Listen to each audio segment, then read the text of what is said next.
I think about the mentality of veterans, right? I think about how we are. You can't just tell us stuff. You got to show us. The experience that I had up there in Phoenix with the mushrooms and the Bufo was so profound to me. After the Bufo experience, I just knew. I knew in my heart and mind that this is what veterans could benefit from.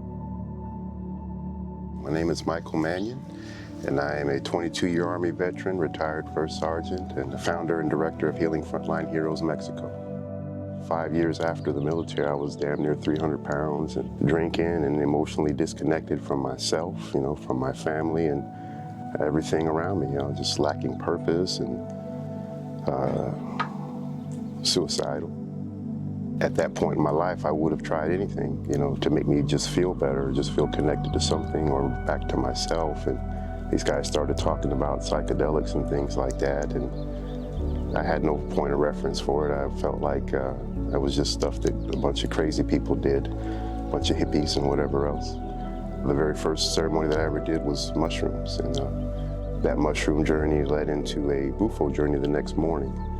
Every emotional aspect of my life, it brought it all to a place where I could understand it, I could see it, and I could feel it. It wasn't easy. I cried all night, and plenty more nights after that. It was the ability to feel those emotions and process them in a way that I never had. It showed me that, hey man, everything's gonna be okay. You just have to lean into some of that pain, because right on the other side of it is the true joy that you're here to experience. Our veterans are out there killing themselves at a rate of 22 to 50 a day, and we know they lie about numbers, so we don't even know if that's correct. If we're being honest about it, the majority of the people who join the military are made up of a lot of people who, when they leave home, they're running away from something. Sometimes we leave home with a bag full of stuff over this shoulder that's unaddressed and never touched. And then you run off, you think you're going to run away from something, but what you're running to is going to give you a bag full of shit that's 20 times worse than what's already in this one. When you do finally get to the point where you feel like you can ask for some help, and you run down to your local VA, the help they're going to give you is going to be a death pill cocktail that's going to make you want to kill yourself 10 times more than you did when you started. And that's the norm. At that time, the best knowledge that I had was that the Seri Comcac Nation were holders of this medicine, and if you wanted to learn from the indigenous, then that's probably the only indigenous tribe out there that really has a connection to the medicine.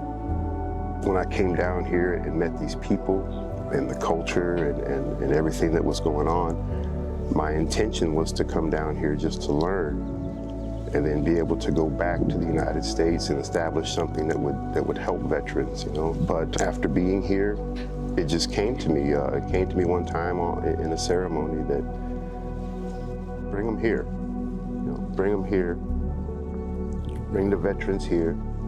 The impact of them coming, I know what it's going to do for them. The veterans are going to be great, after they come. And this indigenous culture here in this tribe can get some financial support and do some things to help move them forward.